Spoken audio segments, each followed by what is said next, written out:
I'm standing backstage with the Cocos lovers. We're just near the den at the Cambridge Folk Festival, and we've found a little shady spot. We were escaping from the sun, but now we might be escaping from the rain. Are you having a good weekend?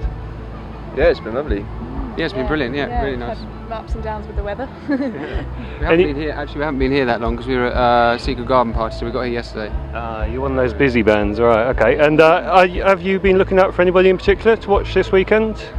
We watched Tommy Emmanuel yesterday, which was fun, and today we just caught up. I caught the end of Nick Mulvey's set. Yeah, I watched Nick Mulvey. Yeah. Looking forward to the Staves as well later on. Yeah. So you've just released third album, isn't it? Gold or Dust, yeah, and that's on your own independent record label, I understand. Yeah, that's right. Yeah. Smugglers Records.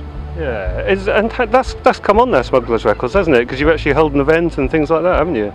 Yeah, it's we've been going 5 years, and it just started mainly out of live events, and then pressing our records actually initially, and then we released Will Varley's record. I don't know if you've come across Will yet, and we've released 18 records now, and it's funded by a little festival we put on called Smugglers Festival. So it's kind of it's slowly worked itself out. We know what we're doing a bit more now. So. Yeah. And is that an ongoing event, Smugglers, the festival? Yeah, we're in our third year now, so this is coming up. So yeah, it's going really well.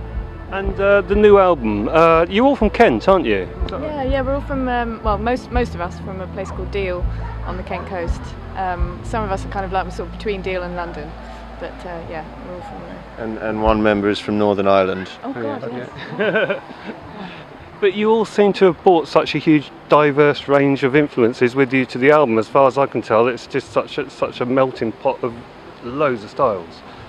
Yeah, it sort of evolved that way, kind of by chance, really. We don't really know how, but we all listen to all sorts of different sorts of music.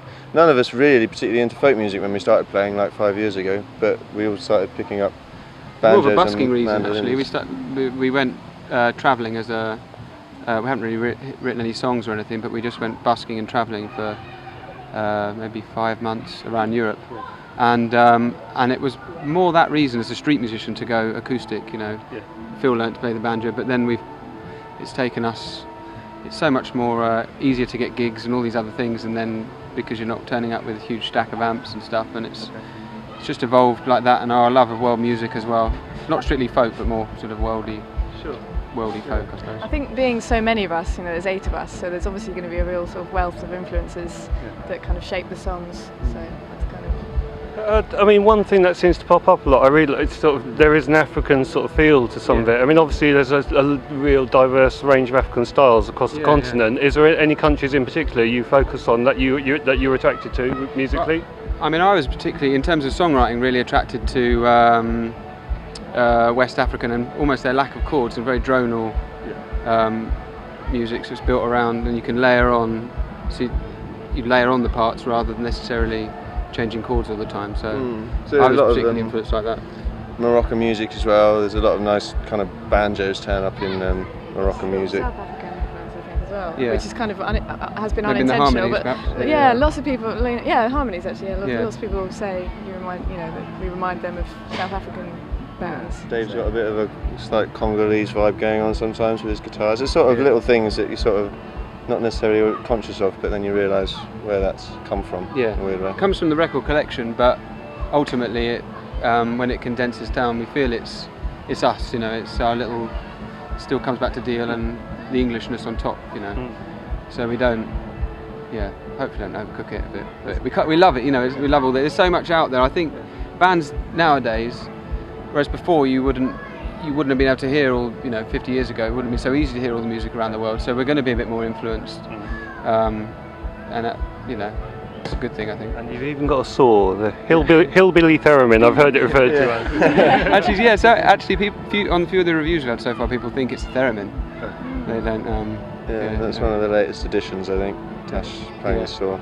She thinks she now plays more things than I do on the record. So would anything actually get thrown out if somebody comes to the rehearsal room? Is there anything that's like, ooh, we're not going there? Well, the washboard. No, the washboard. Oh, the washboard. The washboard. Yeah, I got given a washboard. It was almost the entire size of my body. I was really pleased. I thought, yes.